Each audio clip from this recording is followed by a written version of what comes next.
Langrisser.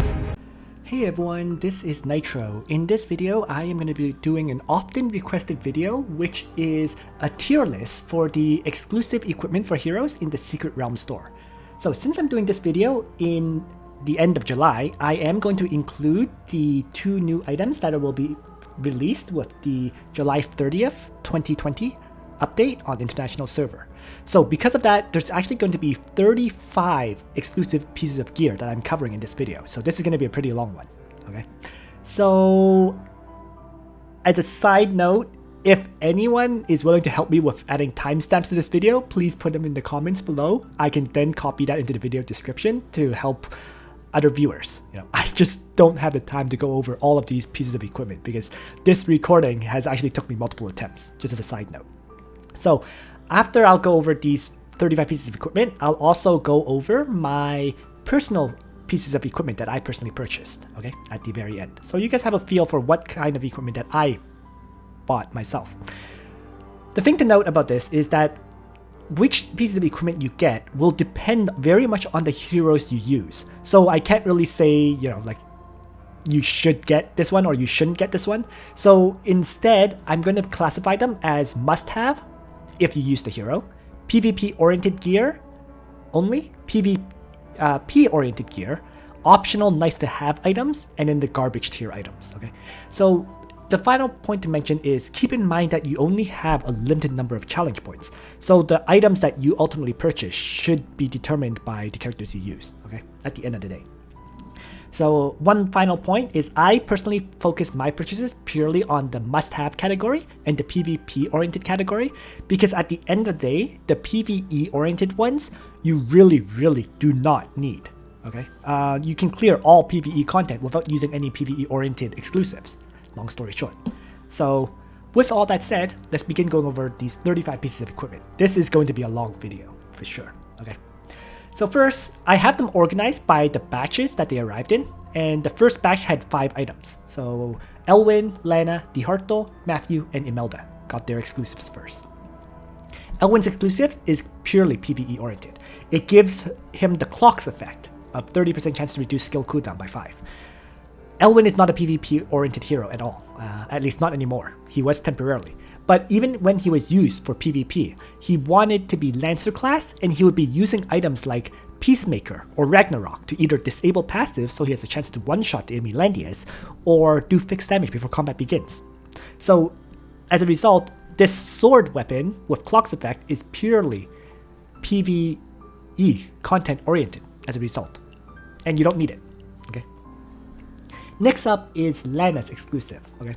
Lana's exclusive, I would say, falls under the must-have category now, and the reason for that is because it has the effect of before entering battle, that is when you attack someone or someone attacks you, the enemy gets 1 random debuff applied onto them.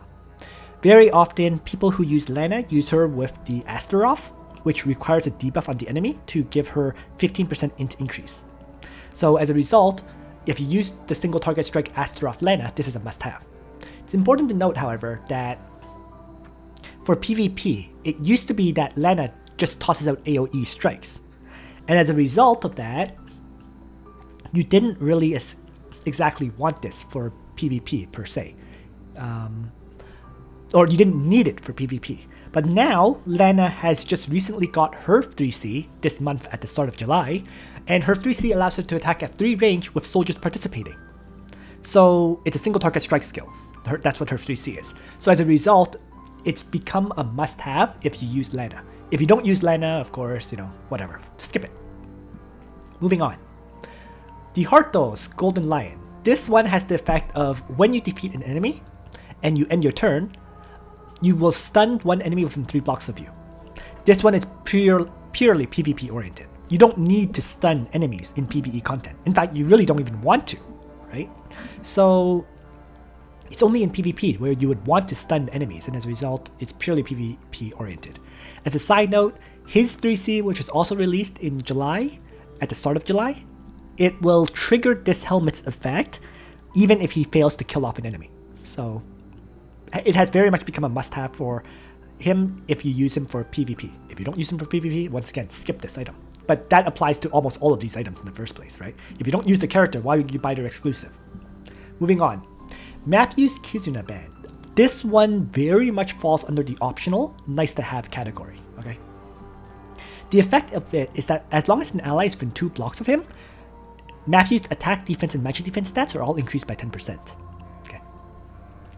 It's a nice to have because most existing accessories just give an 8% attack increase, right? This one gives 10% attack, defense, and magic defense. So it's a nice increase compared to those, but you have to keep in mind, okay, using this may sometimes be difficult, especially if you're planning to use Sword of Destruction, right? Because very often when you use Sword of Destruction, you send Mathew charging forward 5 tiles, then drop the Sword of Destruction Mathew, and then have the Sword of Destruction Mathew attack, like with a Sword Dance or whatever.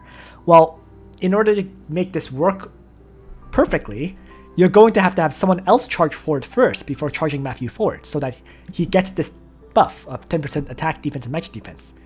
If you send Mathew in without anyone close to him, the Sword of Destruction Mathew will have less stats.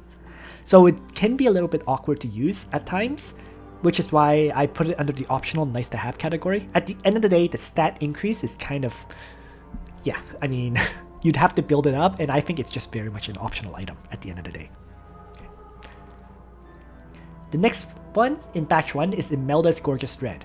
This one is a must-have if you use Amelda, because Amelda, inherently, she does fixed damage to the enemy with her talent, or to her allies, sorry, with her talent. This item allows her to grant 4 allies within 2 blocks of her immunity to fixed damage. So in other words, her talent will give them the 20% damage increase for the hero, as well as immunity to fixed damage, which is a nice combo. So they don't take any damage, and they just do 20% more damage. If you use Amelda, must have, long story short. Altemuler's exclusive. This one allows all his self buffs to last an extra turn. So rather than lasting 2 turns, all his self buffs now last 3. Must have if you use Altemuler, but at the same time, it's also PvE oriented because Altemuler is not a PvP character. Okay. So what this buff applies to would be, let's say when he uses his Raging Thunder skill, he gets the Wind Ride effect. That will last 3 turns instead of 2. If he's using a guard skill on himself, that will last 3 turns instead of 2, so he can endlessly activate that skill. If he has the Breeze enchant that gives +2 mobility, that lasts 1 turn. It will now last 2 turns with this exclusive. So all his own self buffs will now last an extra turn, which is a very, very nice bonus. Even his faction buff will last 5 turns instead of 4 on himself. Yeah, so PvE oriented, must have if you use him for PvE. Otherwise, I would say skip it. Long story short. Sonya's exclusive is... This one is hard to say. If you're using Sonya for PvE content, you don't actually need this, because Sonya is powerful enough to one-shot enemies anyways, with, let's say, a Seal Guardian. However, if you use Sonya for PvP, I would say this is a must-have. So very much I would overall say this is a PvP-oriented piece of equipment, because it's meant to be comboed with Sonya that's using her 3C skill, long story short. And you don't need it for PvE content. She does enough damage in PvE as long as she's good enchants with a Seal Guardian and whatnot. Okay. Next up is Juggler's Gift, and this one is the must-have category. Very much a must-have. Okay. Juggler's Gift has 2 main effects. After battle, he will restore 10% hit points on himself, and the unit can ignore cost restrictions on skills. That's the more important part, right? Juggler wants to bring 2 cost skills as well as his 3C skill. That requires 7 points. You can't bring that without having his exclusive, so absolute must-have. As long as you use Juggler, and you should be using Juggler because he's one of the best tanks for PvP, this is a must-have. In addition, Juggler is used for multiple fights in Ancient Reckoning, like Grenier, as well as Jormungandr. And in both those fights, he should really once again have this exclusive. So let's move on. Liffany's exclusive. This exclusive allows Liffany to move 2 blocks after she attacks or casts a spell, like an AoE attack. So this is, overall, I would say this is a PvP-oriented piece of equipment for Liffany. Liffany is, because in PvE, I've used Liffany for her fixed damage in a lot of maps. and I've never had to bring this piece of equipment. Yeah, so for PvP, you would definitely want to be able to launch, let's say, her acid burn or whatever attack, then be able to retreat 2 tiles after that. So PvP-oriented piece of equipment, otherwise you don't need it. But that all seems to use Liffany, of course. That's going to be something I'd repeat over and over again, isn't it? Moving on. Rachael. Rachael's exclusive is the first garbage tier exclusive, in my opinion. And the reason why it's garbage tier is because it's a defensive piece of equipment, and inherently the defensive pieces of equipment don't bring much to the table. This one has the effect of, before being attacked into melee combat, you do fixed damage to the enemy hero, equals to 1 times her intelligence. Being able to do that kind of damage to the enemy before combat does not make it so that you don't get one-shotted. Okay? If she's getting attacked, she's going to get one-shotted. So that fixed damage has no real impact on whether she survives or not. So that's the first reason why I think it's meh. The second reason why I think it's meh is because keep in mind that your challenge points are very precious, right? There are lots of other pieces of armors that mages can use. Even the Tenyo's robe is the best armor in general for mages and whatnot, but you can even use just a galaxy cloak and be okay with that. So it's just not worth the purchase. No one has a surplus amount of epic martial spirits and challenge points. So let's move on. Emerick's piece of equipment is Farsight, and the effect is that after moving, all enemies from 2 blocks of Emerick get 1 random debuff. Well, this inherently is PvP oriented for if you use Emerick in your party. It's worth noting though that Emerick was only good in Season 1 and Season 2. By this time, everyone pretty much has SSR parties, so Emerick is completely like, he's no longer anywhere close to being a meta hero anymore. So in some ways you can say this is PvP oriented, in other ways you can say by now it's a garbage tier. When Emerick was viable, it was PvP oriented. I would actually now place it in the garbage tier because Emerick is no longer a viable character in PvP. Let's move on. Hein's exclusive. This one allows Hein to have an additional stack of his talents, which increases intelligence, and it allows him to receive the Princess Alliance fusion power, which is the faction buff offered by Lana and Shelfaniel. Very much PvE oriented, but also very much optional, just nice to have. Okay? I use Hein to clear endgame PvE content, including the Slepnir battle, where Hein was my tank. I did not have this exclusive on my Hein, and he did fine as my tank. So purely in the optional category. Nice to have, but not required. If you don't have the points to purchase it, challenge points or epic martial spirits, don't. Next up then is Cherie's exclusive. This one is interesting. It's an armor where when Cherie is attacking, she cannot take fatal damage. Okay. It's very much, in my opinion, another garbage tier one because Cherie can use last rites instead. Right? Nice and simple. There is an interesting story I should mention though. I ran into Desu's Life's Cherie in PvP once, and this Cherie actually had this exclusive armor. Okay. What ended up happening was he had Cherie first. Okay, keep in mind, first of all, Desu's Life has Cherie with around 1800 attack, which is insane. Okay, almost nobody has that much attack on their Cheries, but he does. And what ended up happening in that battle was Cherie with Ragnarok with this exclusive attacked my Zerida with Shadow Raid at 2 range. The fixed damage strike by Ragnarok broke Zerida's last rites and then allowed his Cherie to one-shot my Zerida. So it was something like, let's say Cherie uses 8 strikes to wipe out the soldiers, and then her remaining 12 strikes was able to finish off my Zerida. After that, she got to act again with Wild Princess, and I think what ended up happening was he had Cherie then use her 3C attack on my tank. The 3C attack stunned my tank, and while I was actually able to kill Cherie in the fight, she just revived. Right? So, not a very common situation at all. Right? And in the first place, Cherie is no longer PvP meta. So that's why I placed it in the garbage tier. But temporarily, if you had an insanely well-built Cherie, it was PvP oriented. Like Emerick's exclusive though, it now falls under the garbage category. Next up is Shelfaniel's Caconsis Crown. This one also used to be PvP oriented. It is now also garbage category. This is speaking as someone who purchased it. Okay. The effect is very, very important. It has an effect of after taking action, you get a 30% chance to get a buff that increases her skill range by 1 and her range by 1.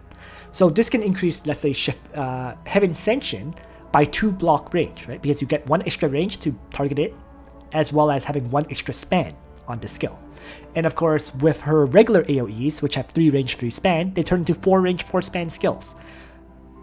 The reason why it's now in garbage tier is because Shelfaniel is no longer a PvP meta character. Okay?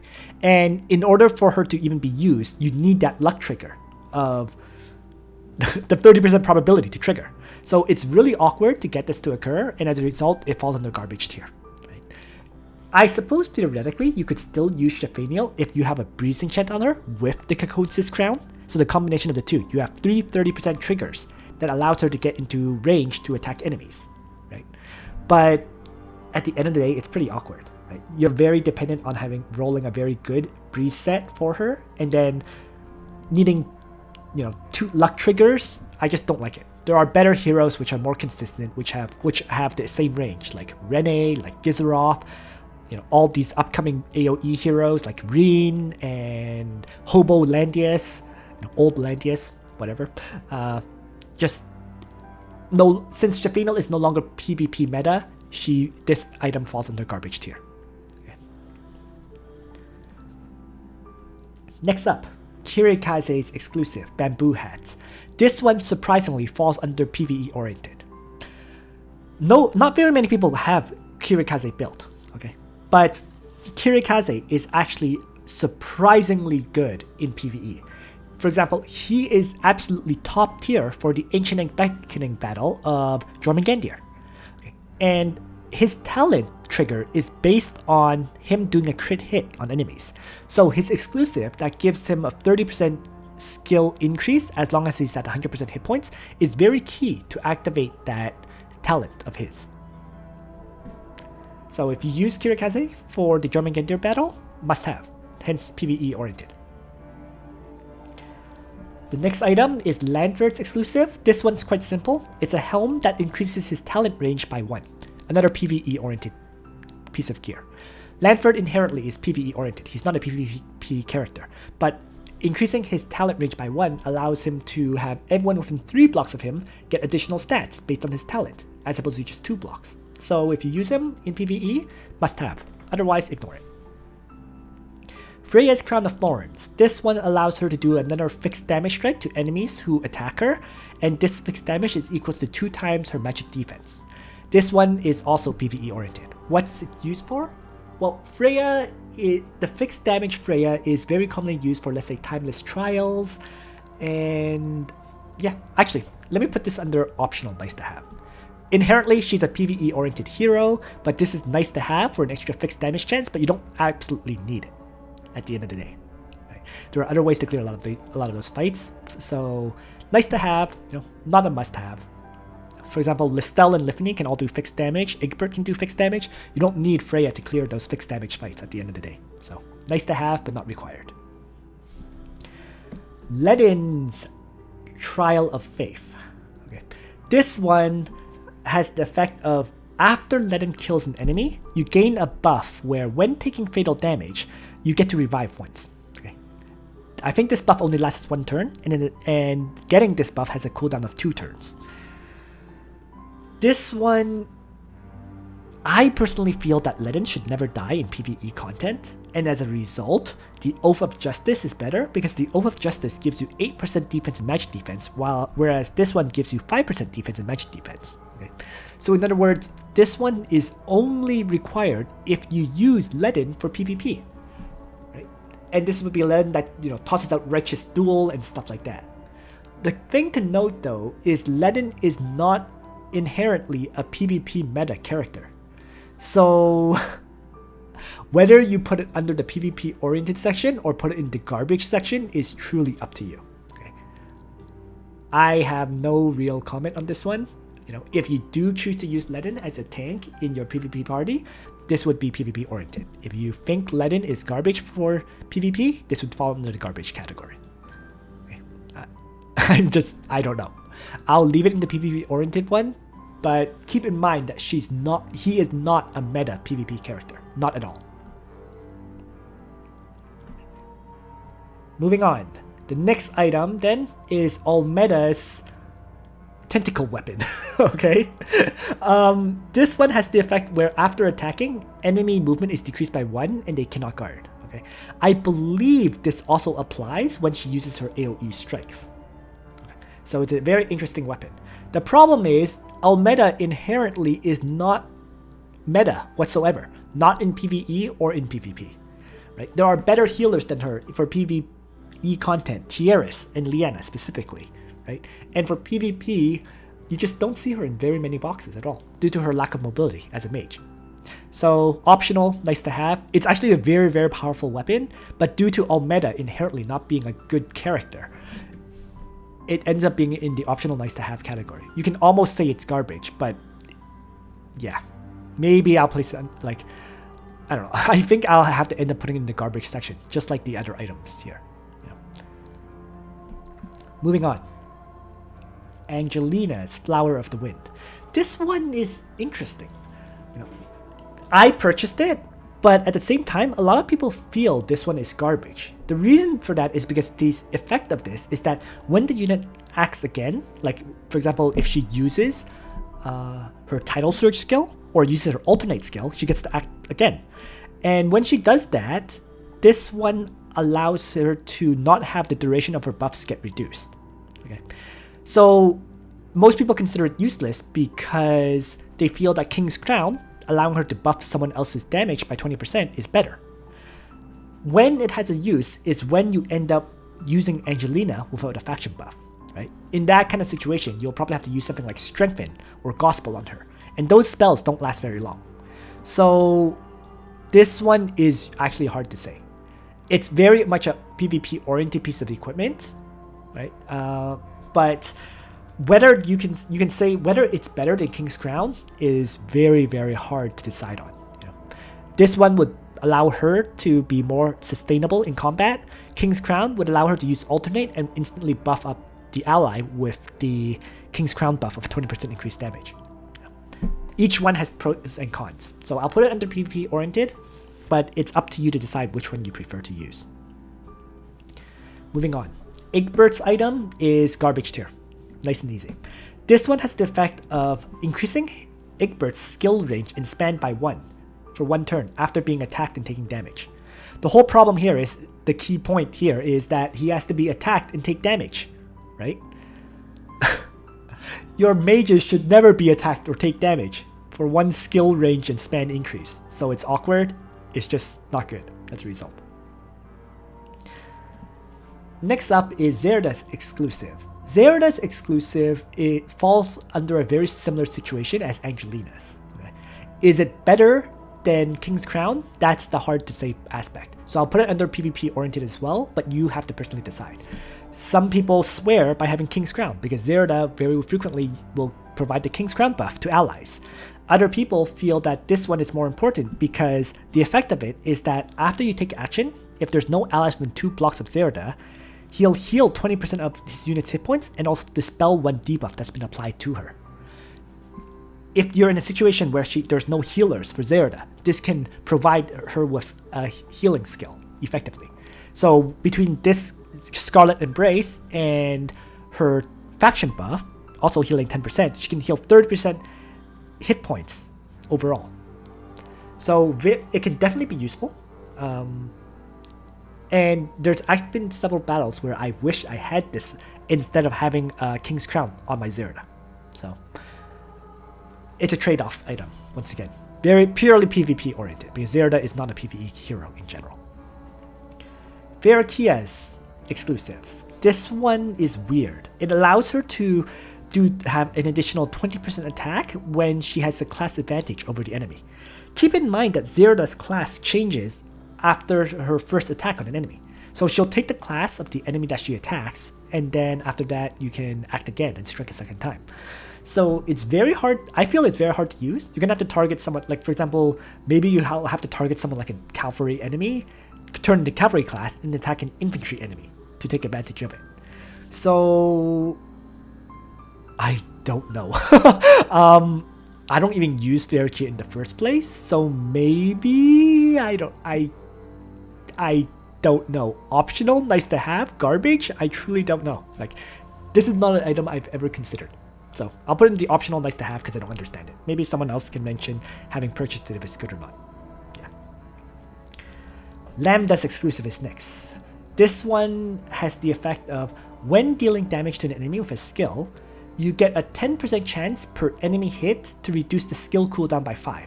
And you can have a maximum of 50% chance of reducing skill cooldown by 5. So Lambda is an AoE attacker, and this is like a clock's effect with potentially higher chance of triggering, right? Because if you hit 5 enemies, it's a 50% chance. Hit 4 enemies, 40% chance. Hit 3 enemies, 30%, and so on. Must have if you use Lambda, and clearly Lambda with AoEs is PvP oriented, so it falls under the PvP oriented section. But keep in mind, very few people have Lambda built in the first place, and you'll probably want to combo this with having the clocks enchant on Lambda, so you have 2 chances of triggering the clocks effect, so that you can endlessly toss out AoEs, right? Yeah, this is where it would go. As for whether it's good, you know, a lot of people, like, Lambda inherently is not considered an absolute top tier hero, so very few people have Lambda built as a result. I actually think with this exclusive, Lambda could be quite powerful in PvP content, but once again, I'm not going to experiment or gamble farming up 250 shards of Lambda just to see. Moving on, Silver Wolf's exclusive. This one will allow him to attack first on enemies if he has twice as many buffs as the enemy does. Silver Wolf is... I don't actually know anyone who has built or uses Silver Wolf, so I'm actually going to put this in the garbage tier simply because the hero is not used, unfortunately. It's very possible that if you use Silver Wolf, this is an amazing item, but you know, like, I just feel that it's not necessary for PvE content, and for PvP, Silver Wolf is outranged by a lot of other assassins, so I don't think Silver Wolf is a good PvP character either, and as a result it would be a waste of your challenge points to purchase it. Moving on, Grenier's Crown of Dreams. Grenier, okay, this one is another interesting one. Technically, a Bone Knight Grenier makes a surprisingly decent tank. Okay, but you have to have an extreme magic bow to give him. So if you have an extreme magic bow to give your Grenier and you purchase this item, he becomes a pretty good tank. This item allows him to do the following. When he has 7 or more buffs on him, he does 50% additional counterattack damage. So he becomes a pretty powerful tank. But the problem there is there are a lot of other tanks that people are expected to build, like Landius, like Juggler, like Ledin, you know, like Emilia, like the upcoming Albedo, and so on. So there's lots of other viable tanks. And so why would you waste 150 challenge points to get a decent tank that requires a lot of very specific gear, like Extreme Magic Bow and so on, right? And runestones. So, I mean, theoretically, if you insist on using Grenier, this would be a PvE oriented piece of equipment, but realistically, I would say it's garbage tier yet again. Don't fall into the trap of building Grenier. Long story short. Next up is Alustriel's exclusive. Her exclusive is a must-have if you use Alustriel. Okay, it is PvP oriented, but it's a must-have if you use Alustriel. The special effect is that when you're on forest, mountain, or grassland tiles, the unit can ignore guard, and she'll also restore 20% of the damage she deals as hit points. So it's a clutch piece of equipment for Alustriel. Long story short, if you use her, you must get it. Ignore guard is so key. But yeah. But at the same time, frankly speaking, it is also PvP oriented. So because Alustriel is not really considered a PvE hero. So up to you which category you place this one in. Once again, I would just put it under must-have, personally speaking. Next, Leon's exclusive. We're almost near the end of this. Leon's exclusive will allow him to be able to ignore terrain penalties for 1 turn after taking damage. This one's interesting. Okay. I've cleared all PvE content without having it, right? But at the same time, I would say it's a must-have if you use Leon, because this item will allow you to unchain yourself from being forced to always bring Altemuler on your Leon, well, to go with Leon, right? On a lot of maps, there's terrain effects, and as soon as Leon takes damage, whether by attacking an enemy or getting attacked, he can now, from then on, ignore terrain penalties for 1 turn. So, in some ways, you can say this is a must-have. In some ways, you can say it's an optional nice-to-have, right? The one key thing to note here, though, is that if you use Leon in your PvP Apex party, and quite a few people actually do, it becomes a must-have. Okay. And it is useful for PvE content, being able to ignore terrain. So that's why I placed it under the must-have category, is if you use Leon. Moving on. Lance's exclusive is that when in mixed force, damage dealt is increased by 20%. This one's a little bit odd. Inherently, Lance is usually used in his flyer class, and I always thought that Lance brings flyer soldiers.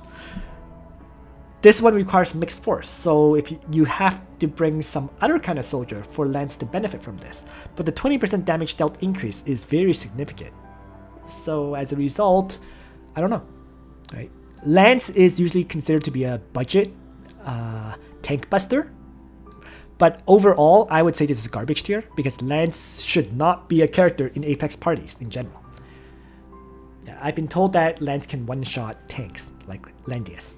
Okay, but once again, you know, why would you use just a Lance character that only has 5 range and no way to increase that mobility buff? Like, he doesn't have a skill that increases mobility to 8, like Chivalry with Leon and so on. So let's put it in the garbage tier, right? I just feel that Lance would be easily assassinated and not be able to get off an attack on the enemy tank as a result. Let's move on. Gizarof, Scepter of Destruction. As long as you use Gizarof, this is a must-have, whether you PvP or PvE with him. Because the effect of this one is that after you cast a skill, if you have a construct on the field, it gets 1 random renovation. Okay. The skill includes him, let's say, using his own faction buff. So, since Gizarof's playstyle is so heavily based on the constructs, as long as you use him, you have to have it. It's that simple. You know, inherently, of course, Gizarof is considered a PvP-oriented hero, but nonetheless, I would say this is a must-have. Like, no matter what, if you use Gizarof, you must have it. The other ones, the PvP-oriented ones, generally you can say they're not required, per se. Let's move on. Serena's Dawn Guard. This one allows Serena to guard allies within 3 blocks of her, because allies within 3 blocks are with less than 80% health are considered to have no soldiers. So as long as the allies have been damaged, let's say with an AoE attack, Serena can guard them. Right? Normally, she can only guard allies if all their soldiers are dead. Right? So as a result, this one is in some ways a must-have if you use Serena. In other ways, Serena is not a must-have hero, and a lot of people consider her garbage tier, right? Once again, there's so many other tanks you should have built, so I'm going to put this under garbage tier. I'm sorry, you know, it's just not worth the cost of the 150 challenge points at the end of the day. Yes, if you use Serena, this becomes a must-have item, but why are you using Serena? I said before that, you know, Landius should be built, Juggler should be built, Ledin maybe. You know, there's so many other tanks you should have built that are SSR. There's no reason to buy this exclusive for Serena. Unless you're doing some kind of weird tournament like the SR and Rare Heroes only tournament. Okay, let's move on. Angelina's exclusive. This one will have the effect of after she takes action, she'll restore 30% hit points to an allied summon that has the lowest health. So think of how Almeda works, right? Almeda heals the lowest hero by like 2 times their int or whatever, right? This one heals constructs only, summons only, and it heals them by 30% of their hit points. Since Angelina is not a character that should be used in general, this is also garbage tier, right? Unfortunate, but that's the way it goes. I've never seen Angelina used in any Apex Arena match. Okay? And I've never seen Angelina used in PvE content. So as a result, it's a garbage item. Moving on. We're nearly there. 3 items left to go. Young Jessica's exclusive. This is a must-have as long as you use Young Jessica. Because the special effect is that as long as the unit has not moved or dealt damage this turn, they can act again. It's a big effect, being able to act again like that. So keep in mind that her talent is that if she has not moved or dealt damage this turn, she gets, I guess, +1 or +2 mobility. So she can move 1 or 2 tiles. So with this, what it means is with the act again effect, she can end her turn, get to move 1 or 2 tiles, and that may bring her into range of the enemies to launch an AoE attack of some kind or single target strike, given her extreme range when she's in the goddess state, goddess avatar state. The only drawback of this is that it does have a cooldown of 4 turns after it triggers, but still, this is a must-have for her. It's just that simple. The last 2 items, since I'm recording this on July 28th, they haven't actually been released yet. These 2 items get released in 2 days. So Sigma's item is the first one, and this one has an interesting effect. At the end of Sigma's action, he gains a 25% chance to get a buff of attack increased by 20%. And apparently, it lasts 4 turns. So I believe this buff is just a pure attack plus 20% buff. So meaning it can stack with a faction buff. I'm not entirely sure about that. But if that is indeed the case, that it can stack with his faction buff, this is an incredible effect, especially if it triggers for PvP. So inherently, another must-have item, because if he can get the faction buff of plus 20% attack and int, and another plus 20% damage buff, why wouldn't you want it? Right? If you use Sigma, you gotta get this exclusive for him. But keep in mind, so few people have Sigma built. Even I only have a 5-star Sigma right now. So, and I only got a 5-star Sigma because I traded shards of him and got him 2 times on a banner. And got another copy of him. So I actually got pretty much 4 copies of Sigma as a result. So given so few people actually built Sigma and he's not a top priority character, you know, you can make, I don't know. I mean, it's a must-have if you use Sigma, otherwise it's useless. But yeah, I've seen Sigma show up multiple times in Apex Arena. So at the end of the day, I would say it's a must-have item, since Sigma is actually potentially useful. Last but not least is Alfred's exclusive, which is kind of weird. It's an accessory where when entering battle, if the enemy hero is not an aquatic character, then they get put in water. They get a debuff that considers them in water. This debuff lasts 1 turn. And if this unit's hit points is at 100%, that is, if Alfred has full hit points, he gets a buff of being in water, which also lasts 1 turn. And the second part of the buff, gaining in water, it has a 2-turn cooldown. I don't consider Alfred a top tier PvP hero, right? Or even PvE hero. So once again, I would say maybe garbage tier, right? I'm sure there are people who use Alfred in their PvP parties, and in which case it becomes PvP oriented, but I just feel, once again, if you don't have to commit resources into upgrading this SR Alfred, why would you? So a lot of these items you can see are potentially useful, but I put into garbage tier simply because I don't consider the hero a very viable hero. Alright, so you can say in a lot of ways this is also very opinion based. So that concludes my coverage of the 35 pieces of equipment. That was long, oh my god.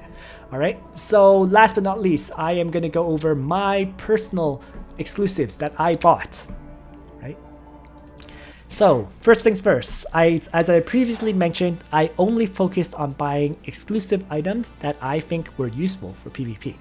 So I actually have 1,000 challenge points here on hand, and in large part this is because I don't have enough epic martial spirits to upgrade equipment, even if I buy it. So I've gotten every single challenge point except for one, Lightless Eulogy, which was a map I wasn't unable to clear. But I got every other challenge point that was offered in the game, and that's why I have so many challenge points on hand right now. The main reason I haven't purchased any of these is because I don't know if I'm going to need the challenge points in the future for items, and I don't use any of these heroes at this time, or don't think the items are worth it. So the ones I have purchased is Golden Lion, because I do have a 6-star Dieharte. Black Bride, because I do use Lana, right? I actually used Lana originally for PvP. Even though she's been phased out of my PvP party, she still has this exclusive. Dieharte is pretty much the same. I bought it because I thought I would be using him as an assassin. He's been phased out of my party, but I bought the exclusive anyways. Gorgeous Red, because I used Amelda for Season 1 of PvP. Interesting point. Amelda is going to be getting her 3C soon. So when she gets her 3C, it might be that she becomes a viable hero again. We'll see. Next, Altemuller's exclusive, Regular Crown. I actually purchased it, which is interesting. This is one of the few purely PvE heroes exclusive that I purchased. I think the main reason I purchased it was because I thought I would be trying to build Altemuler to use to clear the Ancient Beckoning Battle of Shelfaniel, where I can use Altemuler as my tank instead of Hein. So that's why I purchased it, because I thought that Altemuler could do more counterattack damage than Hein can. But I ended up, well, my Altemuler is 4 stars. So, and you really need to be 5 stars for him to really get the 100% physical damage reduction. And as a result, I didn't end up using him.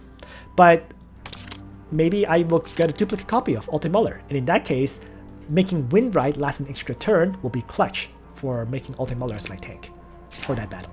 So you can say it's a required item if you do use Altemuler for clearing that Shelfaniel battle. Otherwise, you can use Hein as your tank, and that works out fine too. Let's move on. So that was one of the very few PvE-oriented exclusive that I purchased. After the Regular Crown is Dark Dawn. Not much needs to be said about that. I purchased Dark Dawn in advance, hoping that I could build my Sonya as a DPS for Apex Arena. What ended up happening was I drew a lot of times on the banner with Twilight Stars, right? Because you pretty much need a Twilight Star to make Sonya viable. I only got 1 Twilight Star. I think I drew close to 200, 230 times, something like that. A lot of draws. And I only got a single Twilight Star, which I had to give to Alustriel. And as a result of this, since Alustriel has my only Twilight Star, I can't afford to use Sonya anymore, right? And in the first place, in order to truly, I actually want 3 Twilight Stars if possible, because I would want to maybe make Alustriel a viable hero, make Sonya a viable hero, and make Akaya a viable hero. So all 3 of these heroes need that Twilight Star, and since I only have 1, I pretty much decided not to build the other 2 heroes. So Sonya does have a kind of set, the Dark Dawn, but you can see the rest of her gear is kind of meh. And her enchant right now is Rough Sea, rather than one of the better enchants that she should really have, like Full Moon. Okay, so let's move on. The next piece of equipment that I purchased from the Secret Realm store. Juggler's Gift. Not much needs to be said. Must-have item. Fairy Wings. Fairy Wings was purchased because, like a whole bunch of other heroes, I thought I would be building her for PvP. She's kind of in the limbo right now, where she is sort of built, but not really, because A, I haven't finished her class mastery in the Wizard class, B, I haven't even unlocked her other classes, which is Summoner and Hermit and Sniper, to get aim skill. So, in order to build her, I'm going to need a lot more guild medals to fully class master her, so she's in a limbo right now, right? And in addition, she's going to need a whole bunch of epic martial spirits to upgrade her gear, right? The Fairy Wings will need 3 upgrades. I could probably transfer other gear to her for these 3 slots, so kind of a work in progress in some ways. For now, she's in a limbo. Okay, so that's Liffany. But if I ever do plan to build her up, she has her exclusive. Okay, few more to go over. Caconsis Crown. Shelfaniel used to be a character in my PvP party. She has been phased out of PvP, so this item, in my opinion, has fallen to the garbage tier level.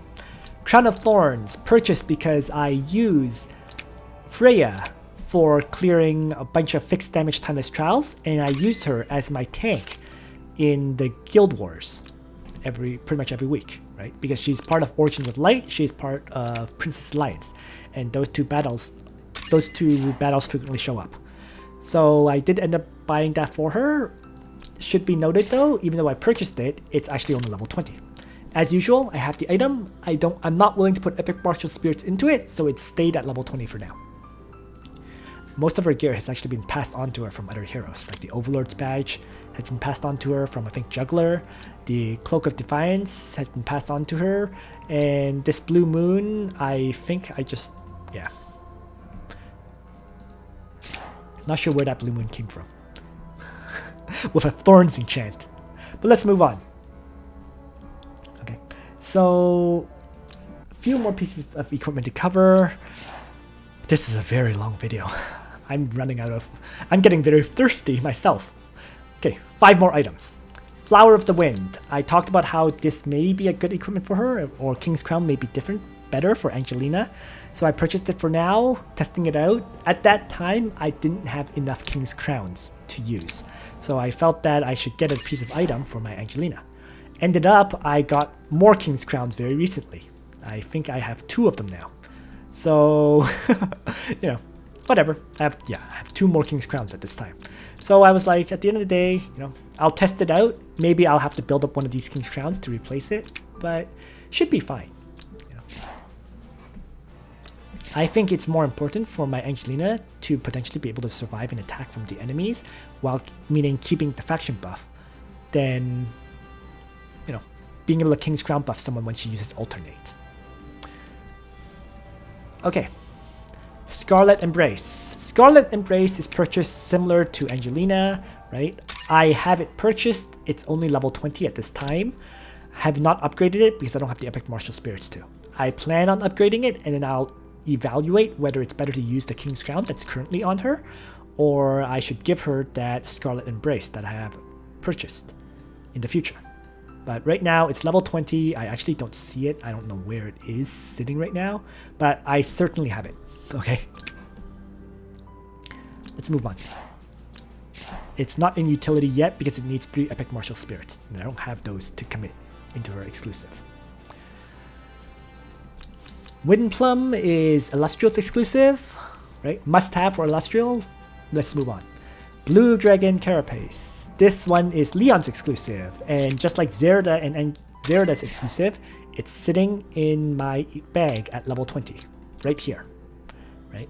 Just don't have the resources to build it up at this time. Eventually I will, and then we'll see how it performs. Until then, you know, I only use Leon for PvE content at this time, so I'm not in a rush to build it to level 50.